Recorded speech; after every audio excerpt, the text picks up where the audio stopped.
No, yeah, like I know this is an accelerated version of things that could happen in real life, but when like if you're that person that goes to work and like you said, like you take your dog on a walk every morning before you go to work and it's the same pattern. Yeah. Like, I mean, months and months of that where there's that same spot where they're going to show some sort of fearful reaction or something, and you just over and over like that's I can see what he's trying to say here. 1,000%. And it's not that it's the same route as the problem, right? Yeah. The problem is that you're not mindful of how it's created. Yeah. So everybody is just so guilty of with their young puppies doing all of this stuff. And really the only difference is if they get lucky and have a dog that doesn't have that kind of true internal drive to act that way.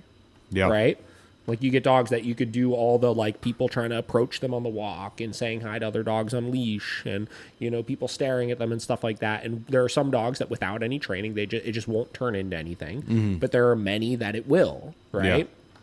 Yeah. And we've created the norm of what people do with their puppies to try to socialize them is what creates leash reactivity with the wrong dogs, It's like some of this stuff is frustrating in the dog world because it's like, fuck, like if only people stopped doing certain things, like 99% of, behavioral issues would go away and you wouldn't have to spend money on dog trainers, Yeah.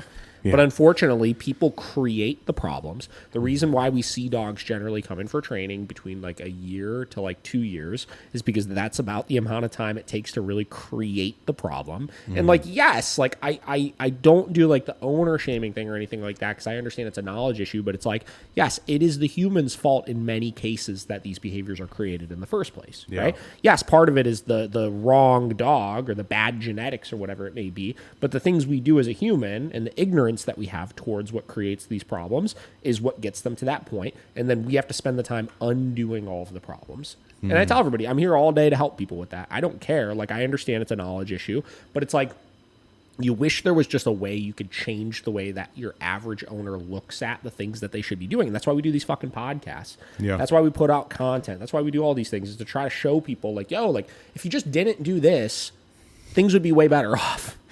You know what I mean? Yeah. Yeah, I totally get it.